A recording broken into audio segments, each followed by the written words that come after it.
The Behemoth Brewing Company presents the Department of Conversation with Pat Brittington. Behemoth, give me something hoppy. Good morning, kia ora koutou, whānau, to everyone joining us. And joining us, of course, comedian Tom Sainsbury. Tom, good morning to you. Good morning to you. I love the Thank intro. you so much for joining in. Oh, thank you. That was, we particularly love our Behemoth Brewing part of that intro. Because that's the place we can, have I got any...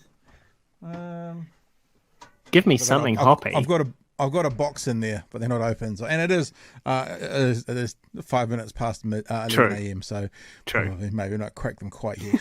Hey, lovely to meet you. I don't know if we've met or not officially face to face, but it's lovely to meet you. And I think one of these things in this world is that I see you around a lot. Like you're touring, you're coming through Dunedin. I keep an eye on who's there, and I feel like there's been kind of a reach out a few times, and I'm not sure whether we've actually connected, but it's lovely to be face to face with you right now, saying g'day and kia ora. G'day and kia ora back to you. Are you based in Auckland? I'm assuming you're based in Auckland. Yes, I am. So you're lockdown city in USA now at the moment. I sure am. And then, but just also looking at like Delta lockdown 2 and what that means. And whether I can do shows once I'm out. Yeah. Well, because I'm in Dunedin, so we've been talking this over a lot recently, and they talk about the difference between level 4 and level 3, level 3 being level 4 takeaways, but actually level 2, now that it's still masks at supermarkets and that sort of thing, and it's 2 metre spacing, not 1 metre spacing. So I'm thinking, people go to the gym, or they go to a library, or they go to a place where people congregate. They go to a church, that kind of stuff. Yes. And they're going to have to be able to, do this around them. So I wonder how effective those places are going to be as well. And it's probably still going to feel quite restricted at Delta 2. So does that mean with gyms and stuff that the gym staff have to police people and keep every other machine empty? I don't know if the policing is going to happen. I think it's probably going to be a mix between people policing themselves. I mean, you can't imagine. I mean, I used to feel for the bus drivers. Bus drivers aren't police officers. Do they really have to be the ones that control someone putting a mask on or off? Exactly. So I don't know, but I'm just thinking purely the logistics, and I'm wondering how it's going to go with 2 metre spacing and mask on. I mean, what was I watching? It might have been a replay of the AM show on YouTube, and although she didn't overtly say it, Jacinda basically said, masks in gyms. I'm like, shit. Yeah. Imagine that. Imagine going to the gym, getting on your spin bike and having to wear a mask. Oh, that'd be freaking hard. But well, I've been running around and I've been thinking, because there's lots of debate about whether runners should wear masks. And so I've been running around trying it. It's hard work, but come on, Tom, stop complaining. You actually given it a go, gone for a run with a mask. I gave it one run a go with a mask. And not a goer? No good? Nah. Man. It's a strange time we're living in, and it feels weird because this whole thing I'm doing with this podcast, I used to sort of be a bit of a purist and only want to do face-to-face with people. Yes. And then COVID hit last year, and then since then, 99% of my podcasts have been across the internet. So it's a weird thing to live in compared to what we had, but it's also weird to think it's still here at this point, and fuck, who knows when this is going to change. Yeah. It's crazy. It's also crazy that you can do hard work for a year to try and combat it or eliminate it, but it's still the threat is still the same, and it can still kind of flare up at any moment. I look at some of those other countries at the moment who are just kind of going, fuck it. COVID Delta's around. We'll just keep, we were watching the All Blacks in the weekend, and I was watching I've got a young boarder who lives at my house, and she was saying, look at all the crowds. And that's what the rest of the world used to say about New Zealand. Look at all the crowds. Yes. But now she was saying it about Western Australia, and I think it's just that the rest of the world's gone, if you want to go out and take a risk, go for it, get vaccinated, but we're not going to stop you doing anything anymore. So it's sort of, it feels like it's reversed a little bit compared to what it was. Yeah, mental times. Are you someone who keeps an eye on that sort of thing? Are you the kind of comedian who likes a kind of a political or newsy type chunk of performance, or are you completely stay away from that and make silly faces on Snapchat, or where do you sit? Like I love it. I love American politics in particular, but I like Australian and I love politics across the board. But in terms of New Zealand, yeah, like I'm constantly refreshing. I no longer sit through the whole briefing at 1 p.m., but I watch the highlights. I enjoy the highlights. Is that the right word? I like it. Yeah. Or I find it interesting. And so I'm all over it. Have you seen the IMDb page for the 1 p.m. bulletin? No. Whilst we're talking, when I get an appropriate time, I'll bring it up. It is hilarious. Someone's done on IMDb done a page for the 1 p.m. bulletin, and it talks about it like it's in season. Oh, it's the exciting third season, and our main stars. It's really, really funny. I'll try and find it while we're talking, but it's really, really good. There's also some erotic fiction of. Have you seen the erotic fiction? I'm assuming it's Jacinda and Bloomfield, is Ashley? it? Yeah. No, I haven't seen that. Too. Yeah, that's good. I love that kind of stuff, that sort of creativity that comes out of real life, but is still utter nonsense. Like I should reiterate, that's not that I'm calling it utter nonsense, but you everywhere you go, I don't know if it's your tour at the moment, you're sort of the tagline, the Snapchat guy is along, and I'm assuming because people see you on Snapchat and go, oh, he's that guy from Snapchat. Yeah, and this, we're seeing hilarious things that you're doing. Who's back? Judith fucking Crusher fucking Collins. She's back both on the media. I was kind of turned on to this sort of comedy with a guy in America called Kyle Dunnigan. I'm sure you know Kyle Dunnigan. Kyle. Yeah, and he was sort of not discovered, but through Joe Rogan gave him like a massive boost. He went from overnight from 40,000 Facebook followers or Instagram followers to 440,000 because of one mention. Yeah. And I'm not saying he started it, because everyone's been doing it, but he found a way to use a medium in a way that was quite unique and really, hilarious. And I love hearing, people doing something new and interesting, like the IMDb series on the 1 p.m. bulletin, and just going, how fucking brilliant is this? Why hasn't this been done before? But your Snapchat is hilarious. I love taking something quite grim or quite real, and that's my favorite comedy. And it's when something's really real and just finding the inane or the ridiculous in it, or taking something and pushing it into the ludicrous. That's my favorite kind of comedy. And so the IMDb is perfect. The erotic fiction, I love it. We can probably have a look at it. I mean, let me just see if I can grab it up here. So this is for people who haven't. There's a website called IMDb, which is something database, internet performance. It's where people put all their, if you've been in a show, or you look up actors and directors, and basically anyone who's been in any kind of production has some kind of IMDb. I've even got a fucking IMDb page because I was on Shortland Street a couple of times 300 years ago. But this is the IMDb page for the 1 p.m. daily, and I'll lean off to read a bit of it. Set in a dystopian world where autocratic and populist leaders are in charge of the USA, China, UK, Brazil, and many other nations. 1 p.m. daily update takes place in the imaginary island nation of New Zealand, a utopian society where science, facts, strong leadership, and a genuine care for its people and environment take precedence over money and big business.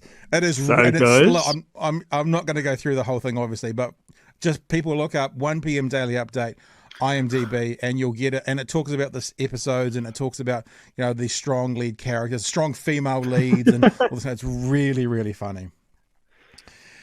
So how would you? So you're known as a Snapchat guy, and that's because you're doing these things on Snapchat, which I thought was interesting, because Snapchat, I don't use it a lot, but correct me if I'm wrong. And for people who don't know, Snapchat is the one where you send a message and it disappears. That's right. Which would seem to be the wrong place to put content. Yeah, so I tend to do it that way, and then I save the video, and then I upload it to Facebook and or Instagram. So there's a big there's must be thousands of videos on Facebook at the moment, on my Facebook page.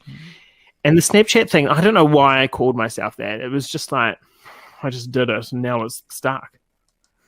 Is that a problem? We're just scrolling through some of your videos now on your Facebook page. I was thinking there's a comedian in America called Bert Kreischer, who always performs with his shirt off, and now he's kind of stuck. He gets on stage and people scream for him to take his shirt off. He's kind of right. stuck in this situation where I mean, he probably doesn't want to get out of it because, in the American market, they make screeds of money and it's his thing. Yes. Snoop Dogg's thing is smoking weed and having dreads. His thing is having his shirt off, so it's probably not a problem. But is there a concern or a problem, or was there ever a thought that, shit, I hope I don't get stuck like being pigeonholed as this is what I do? A little bit, I guess, and I've been really kind of conscious about doing other things, but I've had some roles on television and stuff like that. So, and I do live stuff and I do stand up. So I guess there's a variety of things that people can kind of engage in. But it's interesting. It's like, I always think of like poor old drag queens to begin with, like, because drag has become such a huge thing now, but there must be ones from the 80s and 90s who chose some kind of crass name and now they're stuck with it forever. Right. Miss Penny Flaps or something. Yes, something exactly. Penetration. Yeah. Just like that, just off the top of the dome.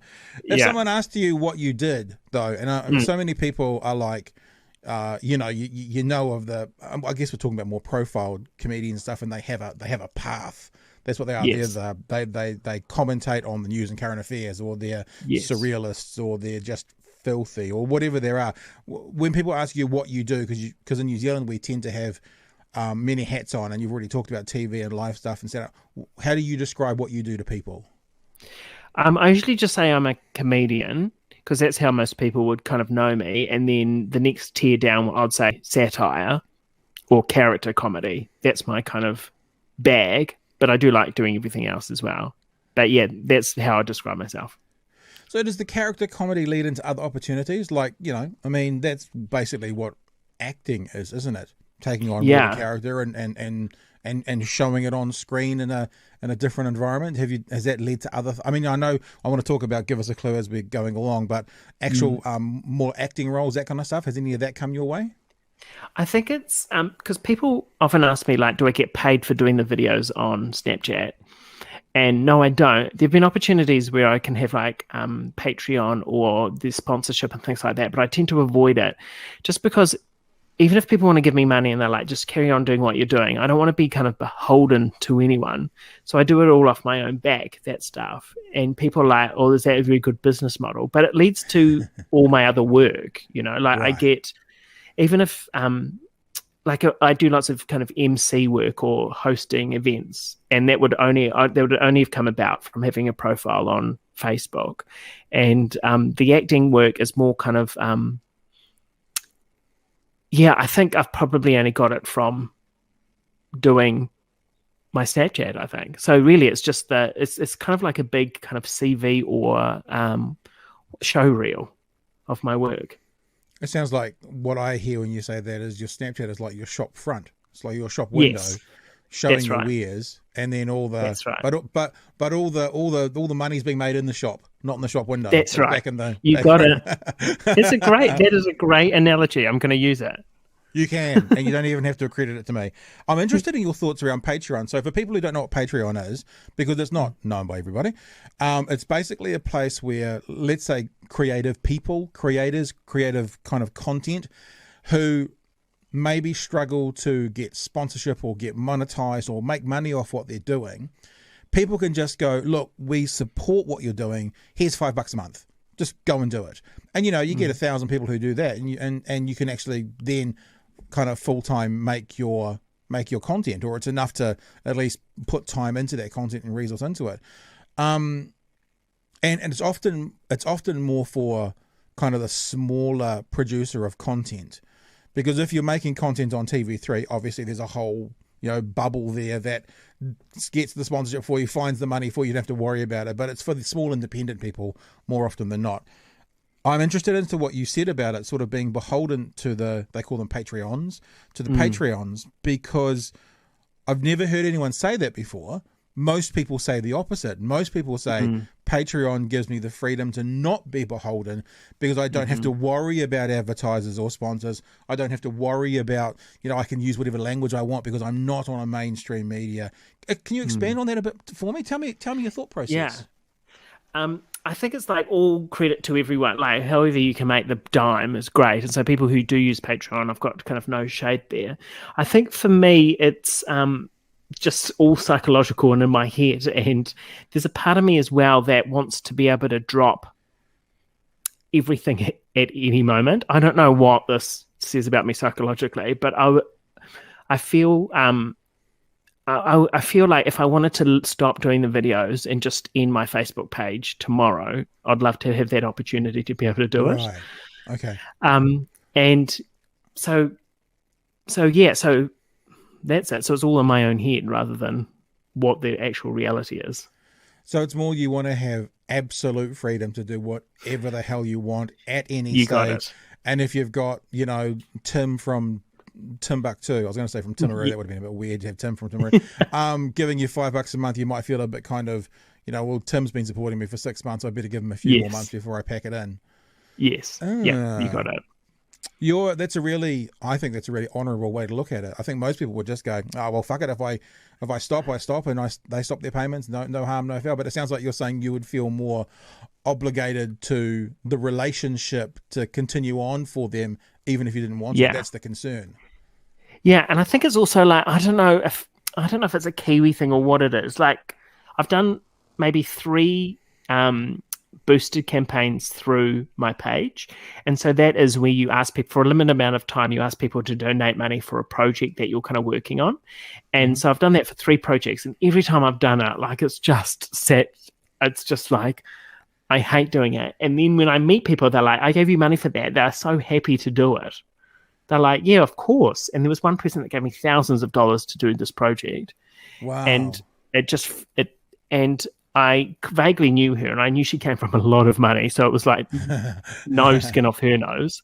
But it still sickened me. Asking for money sickens me. Isn't that terrible? No, actually, no. I really appreciate your perspective, and it actually reminds me of a story. I used to work for a radio station that basically was supported by people donating. Not entirely, it still had advertising stuff, but it was a charitable trust. And there was a story told about, this lady who was a supporter. She gave $3 a month or something to the organization, and she came in for a visit once because they obviously treated all their supporters like gold, because that was how the thing operated. And she complained that the quality of the carpet in the foyer was too good. She was basically saying, I give you guys, whatever it was, $5, $3, $10 a month, and I don't have carpet this good in my house. And so actually I've never thought about that before in relation to Patreon, but you're making me think, you can see how it could with some people, and I'm not saying the example you gave and the lady you're talking about, but it could with some people attach a string. And having no strings attached is the nicest way to do it. Got it. Wow, that's interesting. Yeah. So what's the flip? But the flip side of that is, you're doing great, and from the outside looking in, you're doing great. You've got your tours going on, you got your TV show going on at the moment. The flip side of that is, how long can you then just, let's say, alternate universe Tom Sainsbury, who's not making any money and doing it. How long can you go on with that as well before better go work in a service station? Yeah, you've got it. And there was when I started off, before even Facebook even existed or YouTube or anything like that, I was living off packets of. I got very good in my 20s of living off. You could live off you get half a dozen eggs, a loaf of bread. You used to be able to get loaves of bread for $1, and then you just need some sweet chili sauce and some lentils, and $10, all up $10, and that fed you for 3 days, kind of stuff. So I guess I'll just be doing that, feeling more and more miserable about it. But still, but alternate universe still would probably still be producing content. Yeah. So the drive is always to create the content. I talk about that with some people as well, about the sort of focus on money, or money being the byproduct. And it's a little bit of a privileged thing to talk about, because people who do sometimes focus just on the product end up, cutting their ears off and dying destitute, only to find out that their content was worth millions of dollars 100 years later.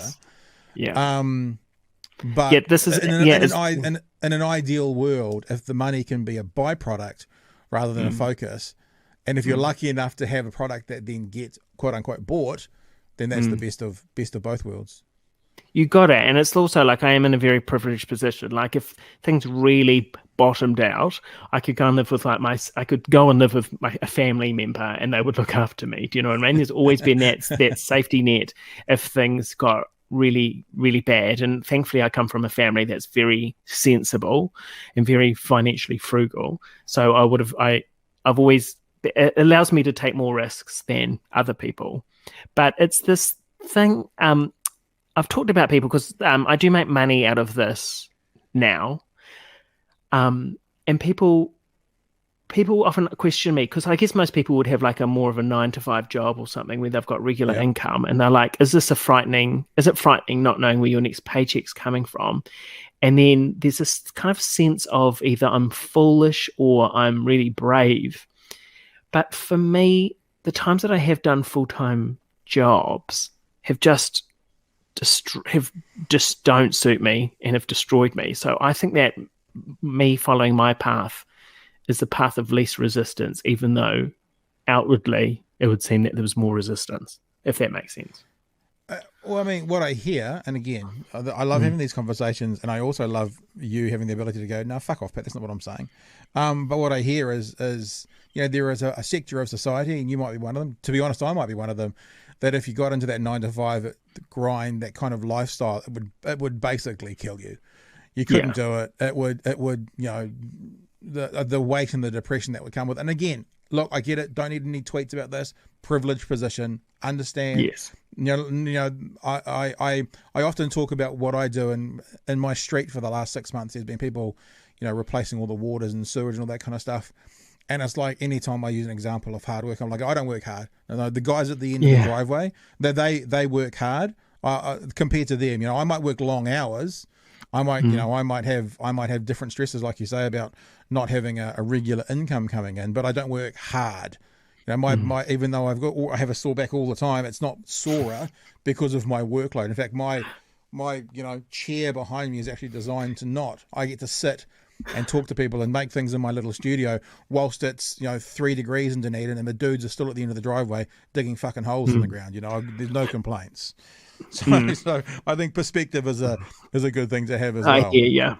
Yeah, I hear you. But I think, and I mean, again, people won't like this or people may criticize. That's fine. But I think we are all wired differently. And I think we're wired differently to function. And I didn't realize that I hadn't done that 9-to-5 until because I worked in radio for 20 years. And when you work in radio, you do 40-hour week, but you do it in strange hours. So if you're working the breakfast show, you're home by midday. Or if you're doing an overnight show, you've got all afternoon and evenings off. So you don't do that 9-to-5. You don't travel in rush hour traffic if you're living in Auckland, which I was at the time. So I think when I left university in 97, maybe, I worked a 9-to-5, and that's basically been it. Other than that, my jobs have all been in radio or working for myself and working odd hours and I don't know what that is, and it scares me a bit. It scares me, and also like the continuation of it. Like when I have done 9-to-5 jobs, there's been an end in sight, like it's been temping or something like that, where I know the end. And there's something around like I'm fine working hard, say on a film or something, because you know that there's got to be wrapped in six weeks or whatever. But the fact, like psychologically, what's the toll it takes? I'll have to spend some time thinking about it, of it just being continuous. No, actually, as you say that, I have worked 9-to-5 when I've been working like as a student, that kind of thing, but I guess I'm talking about as a career. I worked for a computer company building computers, and it went bankrupt. So my only experience of really working that 9-to-5 as a full-time job ended up in bankruptcy and us all getting told on Friday afternoon after hours not to come in on Monday. So I was like, choice. Yeah. I had a situation where there was a petrol station right next door to our computer store. Yes. And the guy from the petrol station that day had come in and given us like $2,200 in cash to build him a computer. And 3 hours later, we got told not to come in on Monday because the place was going bankrupt. And in theory, that money was supposed to all stay there, but I actually went in quietly. Good. I'll say allegedly. Allegedly. Someone, allegedly, I heard a rumor, went into the bottom drawer of the thing, got his cash out, and walked it back over to him and gave it to him. Oh, good. And never saw a repercussion from it. But allegedly that happened. Ridiculous. You're a modern day Robin Hood. Yes, except I was robbing from the broken and giving back to the. Yes, you were. Hey, tell us about Give Us a Clue. I want to show something on Give Us a Clue because I mean you're a young man, unlike people sitting in front of you. But I actually remember as a very young man this Give Us a Clue. Yes, yes. I've seen this episode. I remember this. I love the. Sorry. It's terrible. I mean, it's not terrible. It's aged. It hasn't aged well. That's what we'll say. I love the carpet. The carpet it's all, walls. do you know what I noticed as well? And I'm assuming, tell me if I'm wrong, you guys have only done a couple of episodes. Is that because of COVID's kind of shut down filming? Or is TVNZ On Demand just not up to date with your episodes? So there'll be 6 in total. So not all of them. There's one coming out tonight. And they just did 6 just for people's availability. And it's also like a testing. It was a test, I think, to see if the format worked. So hopefully there will be more. But it was filmed all over one weekend. Over 2 days, we did 6 episodes. And it was just kind of a flash in the pan. That is a brilliant way to do television, though. That's like Lord of the Rings television, you know? Film all 3 of those at the same time. That's great. You go.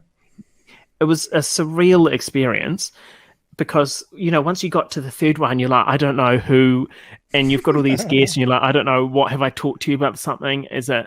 And then that night, the night between here, so we filmed all day Saturday. We practiced on Friday, filmed all day Saturday, and then filmed all day Sunday. On Saturday night, I had the worst night sleep I've ever had because literally, because just before we finished on Saturday, we had Clark Gayford come in and he was trying to make the word he was trying to communicate the word member to us through charades.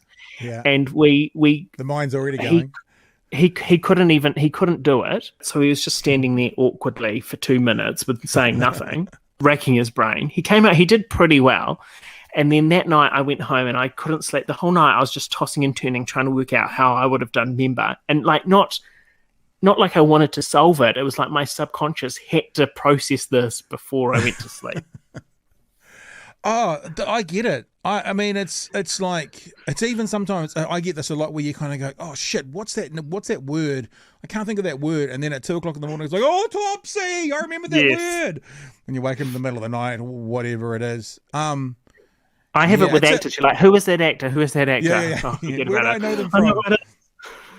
And then you add in all the little things on IMDb and you find the 1 p.m. bulletin update. Yes. But it looks like a fun show. It looks like a fun show to make. And I watch, I mean, I'm sure you know 8 out of 10 Cats does Countdown. Yes. And I watch that sometimes, and I don't watch Countdown, but it seems that's what they do with Countdown as well. It's like every 3 weeks they come in and do 2 days of filming or something. And I think, what a great way to do television. You know, you're like, I mean, it means that you're still free to do other stuff. It means, like, for example, if you were to get sick, you know, you can shuffle it around. You don't have to be there every day. So very good. And how have the ratings and stuff been? Like you say, it's a bit of a tester. How's it been received? Well, it's been a bonanza. People have loved it. And I've probably had more comments or messages about this more than anyone.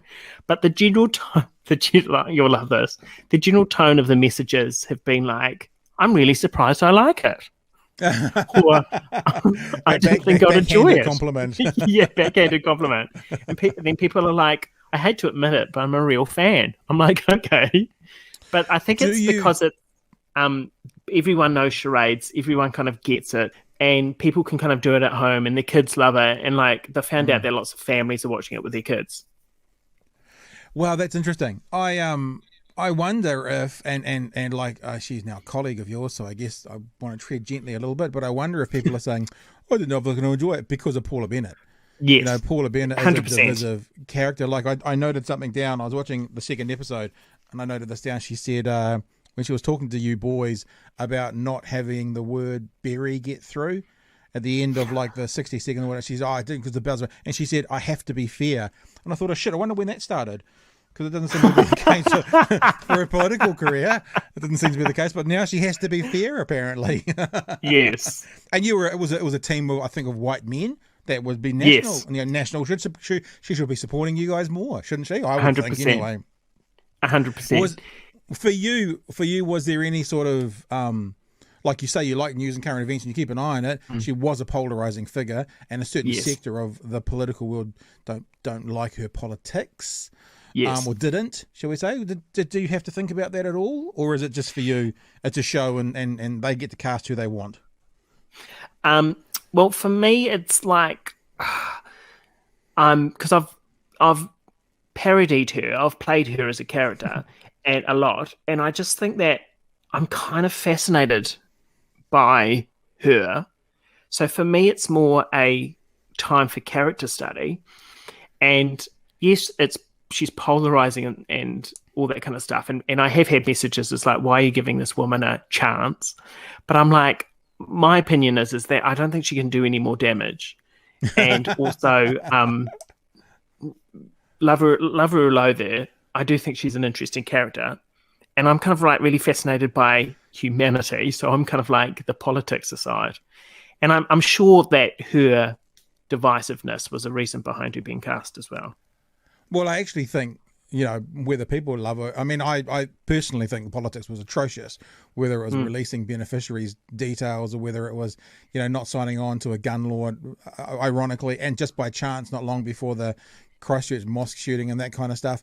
I didn't enjoy her politics, but I also create content, and you have to say she's fucking good at that presenter role.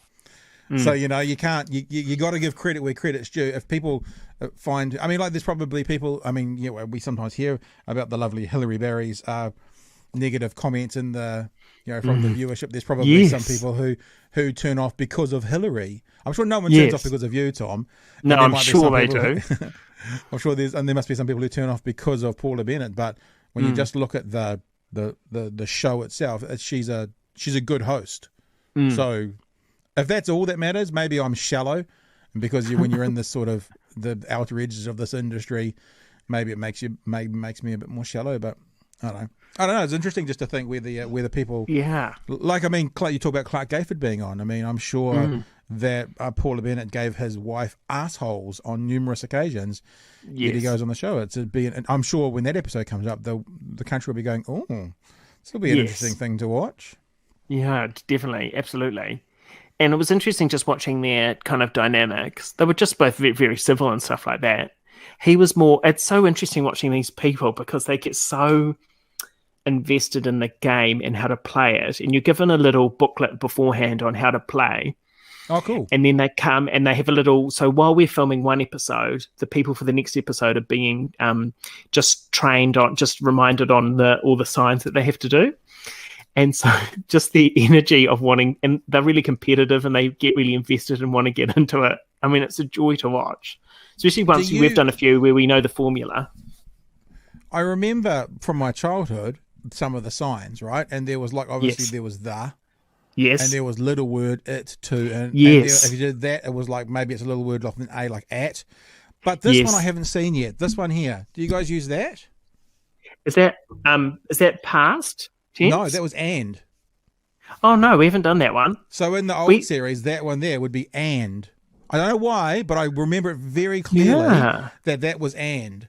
And I thought, because I was wondering about, it shows my age, but I was wondering about the signs and I was wondering if they were going to carry through.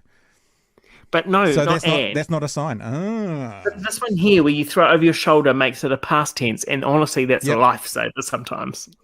Yeah. No, it's an interesting watch. I mean, I enjoyed it. I have watched the couple episodes that are up on TVNZ on demand, and it's fun to watch. I can imagine it being a family thing to watch. It's interesting because it is sort of entertainment of the 1970s and 80s coming back in a new packaged way. But I guess that entertainment of the 1980s and 70s was sort of more family friendly, family focused, family orientated. So it'll be interesting to see. In the age of these, will that still have the same pull? Like when we don't get together at 7 o'clock probably 6 o'clock on a Sunday night to watch the Disney movie, when we don't do that anymore, will it still have the same sort of attraction for the families? I'm fascinated to see how well you do. Well, I think it's also like we've been blessed / cursed. We've been blessed with a lockdown Yeah. throughout, and so it just means that this is stuff for families to do together. And it's I mean, I just don't know how ratings are done, but they're saying it's rating really well. But there's the whole Nielsen thing and the families with the box and stuff like that.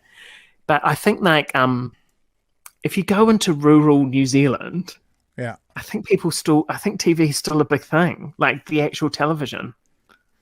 Yeah. Well, I think in New Zealand as well, no, I've banged on about this for a long time on many episodes, is, pardon me, because we're so small, we don't feel the same trends as bigger countries. Example is newspapers. In the UK, when everything crashed, all these newspapers shut down. That's because in London, they had 7 daily newspapers. It was a saturated market, whereas in New Zealand, there's one. Well, there's one per region. The Herald is primarily Auckland. The Don Post is primarily Wellington. The Press is Christchurch, and the ODT is Dunedin. So there's one. So there's not 7 to shut down, and that's similar to television.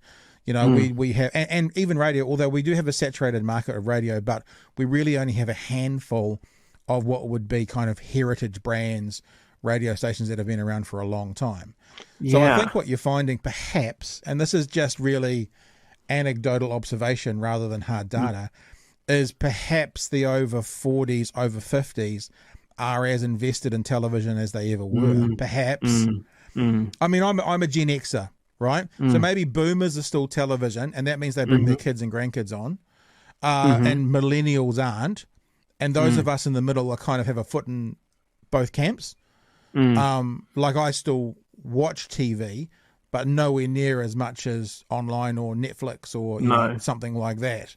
But it is still a part of my life as well. I'd be interested to know what the breakdown was of the age range of the good ratings. It's probably older, but who knows? Yeah. Well, it's interesting as well because mostly my demographic, people who come to my shows and stuff, are Gen X women who like Gen X white women who like drinking wine and cats. Like that's my biggest demographic. But since I've been on Wellington Paranormal, I've started attracting boys aged 8 to 14 who have obviously watched it. I think it's like my anecdotal. There's no science behind this, but my anecdotal take is watching television on the television is a parents and child activity to do still. Yeah. And actually, what's interesting? It doesn't even matter the content, because I know that my 12-year-old, one of the things that she and I do is watch renovation shows. Yeah. She's not anywhere near wanting to renovate, although she helped us build a fence in the weekend, but she's not anywhere near sort of doing renovating. But she, we've got a fence. When I say I got a new puppy, I've got a 9-month-old dog. And there's part of the fence she was getting through. So we put chicken wire down and stuff, and she was involved. And I've put 4 posts in the ground to build a fence to cut off half the backyard. And the next day she was like, "Are we going to do the fence now, Dad? Are we going to work on the actual fence? Get that one done? Are we going to build a gate?" I'm like, "Oh, cool." But I mean, that's obviously not content designed for a 12-year-old girl. No, but it's inspired her. TV. Yeah, but also it's something she does with her dad. Yeah, true. Yeah. So that television is the adult-child thing. Yeah. And also there is something to be said for light entertainment, I think. Like people do like having something just playing or something that you don't really have to invest in. And there's something I like. I love renovation shows and garden shows and things like that. And, fixing up a garden. It's just because you can see that it's the formula so easy and so satisfying. And I think it's the same with Give Us a Clue. It's so easy and so satisfying. Yeah, that's true, actually. Simplicity, I wonder if simplicity is the things that are always going to work on TV. You've got a competition between 2 teams. These are the rules, winner at the end. Yes. And it's a fun competition that people are going to laugh at and have some fun with and think that, person X is ridiculous because they can't get the word soap. They spend an hour speaking about hand wash, body wash, washing powder, and then it's obviously the word soap that the rest of the world is screaming at the television. But that's the thing, is that the rest of the world is screaming at the television. And I think therefore it becomes engaging in 2-way. Obviously not literally, because you can't hear them screaming, but they play along. Yes. Yeah, totally. I wonder what the research is for people who don't look at the clues versus people who just watch. I don't have any clue with that, but I wonder what it is. Yeah. I never know. turn it off. I mean, I never not look at what the clue is. So I Yeah. wonder how many do. I would imagine most of them would see the clue, don't you think? I don't know. I mean, I don't know. I would think so. I mean, but then again, it's anecdotal. But that's the thing. Like, I watch 8 out of 10 Casters Countdown, and I cannot, like, if I'm watching, like, you see on YouTube somewhere, sometimes there's like an 8-minute clip of various shows put together based around a theme. Yes. I can't go past a maths sum. Like, I can't. Yeah. I have to do it. I have to stop, and I have to engage, which is why I think. Obviously, other than present company excluded, 8 out of 10 Casters Countdown is the greatest game show ever, because they've got the genuine game show element of it, which is the word guessing and the number guessing, but obviously the comedy as well through lunacy and huge amounts of fun. So they've got that. So it's a real show done hilariously. So everyone's satisfied because everyone can play the game. Yeah, and most people, unless you're a curmudgeon, everyone can get a laugh as well. It's genius. Perfect. I agree. Yeah. No, I'm a little bit OCD when it comes to those sums. I have to stop and go. Oh, can I get it? Oh, yeah. Okay, got it. Can't not. With obviously the whole lockdown and stuff going on at the moment, and Delta being in New Zealand, what has that done for you for the rest of the year when it comes to touring? Have you got any tours booked, planned?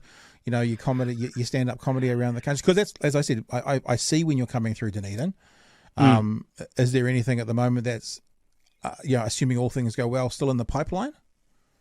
Well, this is the time. This is like just before I talked with you, I was having phone calls about it. So it's TBC, but it's I'm meant to be having a national tour at the beginning of November. And that's to like all these great places. I mean, Dunedin, the centres, Dunedin, Christchurch, Auckland, and Wellington, but also like Hamilton and Invercargill and Ashburton, like places I'm really excited about performing in. But it's all TBC. So I don't know. I've had lots of jobs shifting around and things like that. It's the Delta level 2, which is the concern. Of 50 people in a closed space. So we'll see. Yeah. I mean, you obviously talk amongst yourselves, you and your fellow comedians. Has anyone gone down that path of, let's figure how to do this outside like they did in America? I mean, they had their drive-ins in America. Has anyone They did kind too. of sorted that out? Yeah, in the middle of bad lockdown, they were doing drive-in comedy shows. And they're obviously more difficult because you need a very big space. But I know that Dave Chappelle was hosting stand-ups on his property, where there was, because he obviously has a big property where you could have kind of 200 people socially distanced. Has those vibes been going around amongst any of the lads and ladettes? No, but it's a really good provocation. I'll have to get that talking going. I love it. I was listening just to about the drive-in comedy shows in the States, and they're like, it's so weird not hearing the laughter. You can like see these laughing faces in the car, but not be able to see anything. Like it's a whole different beast. But I would definitely be keen to do something like that. They flashed their lights and beeped their horns, apparently, was the way that they'd respond. But in America, they have a drive-in culture. So they've already got the little, you drive your car and you've got your little speaker there that you can just listen to. From where we don't have that. If you did that in New Zealand, you'd probably do it via, you'd set up a little radio frequency and people could tune their radios in and listen to what was going on. Man, that'd be crazy. Yeah. I'm also thinking, is it Napier with the seashell? There are some places around New Zealand that do have genuine outside event areas. Yeah, they do. And even like there's natural little, well, not natural, but little amphitheaters everywhere, and like where they do outdoor summer Shakespeare at the universities and stuff like that. It is a possibility. Yeah, it's a new world. It's a new world. I mean, it's interesting that probably June of last year, did we think we'd still be talking like this in October of 2021? We probably didn't. Although. No. Yeah, I don't know. It's well, I mean, has any of your work been affected? Only meeting people face to face. Yeah, because I'm in my studio, right? In my studio, I have my cameras and I have all my editing software, and down Down there's all my kind of gear, and so this is where I assemble everything. So I have clients outside of this that I look after their media and marketing. That's sort of my other hat. I sort of do consultancy on one hand, and I do content creation on the other. And this is part of the content creation. I guess it's affected that I'm not creating content for other people in studio at the moment, but there's workarounds. Like I've got an advert playing on the air at the moment for a customer that, I mean, to be honest, as a professional, I'm not that happy about it, but he recorded it on his iPhone. Yes. Sent me all the raw bits, and then I assembled it all and got it off to the radio station. So yeah, I'm amping. Oh, actually, is it today? Today level 2? I think it is, isn't it? Today's Yeah. level 2. So I'm chomping at the bits to get him into the studio to use a decent mic and re-record it, which we'll do. But I think people are generous with what they're hearing and seeing at the moment as well. I've said this numerous times. It was probably thanks to CNN about 5 years ago when they started taking interviews on Skype that have given us as consumers the grace to kind of go, oh, it's not as good as it could be in studio, but it's fine. It's fine. Yeah. It's not. And I think that's carried through into COVID. And luckily, I mean, you and me, for example, people who are listening to the audio won't know that you're not in the studio with me because we're both using decent mics. Yeah. It's really interesting, like this lockdown compared to the last one. Like that very first lockdown, I felt like lots of there was a frantic energy of still making content, or like there was this money that came out to make content in lockdown and make videos and deliverables and all that kind of stuff. But for this time, it's just tools down. Everyone's just put their tools down and they're just waiting it out, and they're not kind of scrambling to try and make plans until they've got a clear idea on how to do it. Yeah, well, I think one of the reasons for that could also be first lockdown, so L1 last year. I had a lot of people contacting me because we're not live streaming this, but a lot of my podcasts I live stream. So I had the technology to do live streaming, ready to go, knew how to do it, had all the equipment, not just Facebook Live, but doing it properly. So I had a lot of people contacting me going, help. And I think they've all probably found solutions. So one of the reasons that it's not so frenetic or frantic perhaps is those guys are now just slipping back into what they did last year. Yes. Or many of them just continued it on. I mean, I think one of the things that came out of the first lockdown, which I really like, is for 20 years, I mean, I work in broadcasting and it's happened there. For 20 years, we've been saying, oh, we have the capability to work from home now, but no one ever did. No. Everyone still got in their little metal boxes and spent an hour on the motorway and drove into their office. Yes. And I wonder, I think about, I used to work for what is now NZME, at News Talk ZB, and I just think about that fucking building that they had in Cook Street when I was there, and how many millions a year that would have cost them to rent. And to be honest, they didn't need all that space. People working from home. I mean, I can broadcast. This is broadcast quality. I can broadcast out of my home. Realistically, you can get a broadcast setup. I mean, you don't even need 10 grand. I mean, but for 10 grand, you could easily get a broadcast quality setup. I'd be setting up announcers in their own homes and, having half the space and make everything smaller.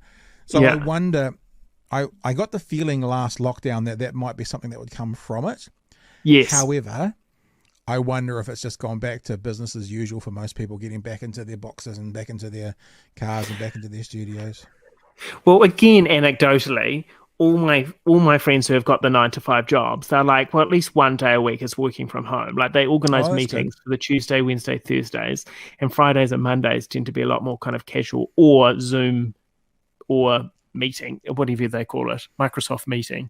Yeah. So it's anecdotally, I think it seems to be a shift. But that's good. I mean, it's a little bit like homeschooling versus schooling. So often you go into, when you're doing homeschooling, you get through the actual schooling work in about half the day. I wonder if people have also worked out, if I just work from home and knuckle down and, work my ass off between 9 and 2, I can get everything done. I don't have to, I don't have to go in and spend an hour in the car each way if I'm in a big city or whatever. It's hard to talk about that now because I live in Dunedin and nothing's an hour. I mean, an hour I'm basically in Oamaru, But I also lived and worked in Auckland for 20 years of my career, so I get it. So it's nice to hear because working from I've got a sister who works for a retirement kind of complexy group, and she's had to obviously work down during this lockdown. But she says she's being, probably more productive from home. And while she can't do that because she's got to meet with people, I'm like, mate, you should get to the end of this, and you should, like you say, do Mondays and Fridays from home and meet people Tuesdays to Thursdays. And I think about resources as well. Not having to use that fuel or take that car park or any of those things as well. And I'm not, massively, I'm not saying massively, save the planet, but just little things. I mean, why wouldn't we use fewer resources if possible? I agree. Yeah. Anyway, so you asked me if it affected my work. Obviously, as a stand-up, it must have affected your work. But with the creation of stuff you're doing on Snapchat and that, are you finding yourself busier during lockdown because you've got more space because you haven't got to travel to Nelson for a gig, or are you also, as you said, kind of taking this one off? I'm definitely, because my real passion is filmmaking, and so I've been doing lots of kind of screenwriting, trying to write scripts. So it's been really good. It's been a blessing in disguise that I've got this uninterrupted hour. Cool. But in terms of me actually being able to film any of these things, there's a different story, and whether we can get together to do it. But in terms of the video, and there's also lots of, because we're all in this kind of collective experience together, I find that my videos during lockdown tend to reach further and make more of an impact than the ones when everyone's busy doing their own stuff. So there's that benefit to it. But in terms of stand-up, some people try to do Zoom stand-up, but I did that once and it didn't really suit me. So no stand-up for me. Taking it easy. I'm not writing anything or not writing jokes or anything at the moment. Talking about doing a drive-in stand-up and not having the laughter, I would think that, talking to a camera and just seeing faces would be that times about 100, because you've got like almost no interaction then. Yeah, 100%. Which is why your Snapchats are so brilliant, and like the stuff that Cole Dunnigan does, basically you just make it, you must know, and if you don't know, I guess I'm telling you that people are laughing on the other end watching it, but it's not a live needing to get the response there to see how it's going. It's crafting the content and putting it out there and then letting people enjoy it as they can. 100%. And it is quite bizarre to think that people are like, with those videos, I kind of just do it for my own satisfaction. Sometimes it's just like, I really want to achieve something today, but mostly it's for my own entertainment. And then you put it out there, and it's crazy to think that, when you watch the views go up or people liking it or commenting, you're like, oh, people are actually watching this in their bed or their living room. It's actually a bonkers thing to think about that I don't spend much time thinking about. Must be the same with you. Like, just thinking about people listening to this is like a very abstract thought. Oh, I've had in recent days, I love kind of interesting and not necessarily controversial, although I do love controversial conversations, but interesting perspectives on the world. And I've had a bit of a run-in with some flat earthers on the other side of the world. And it's caused my the eyes on my product to change quite significantly over the last month. And so it's been very interesting to see people who have come on board because they found me through this interaction I had now go, oh, look at all this other stuff you do, which is the stuff I normally do. And that's really interesting. And like you talked about Wellington Paranormal, I had Mike Minogue on just, a week and a half ago.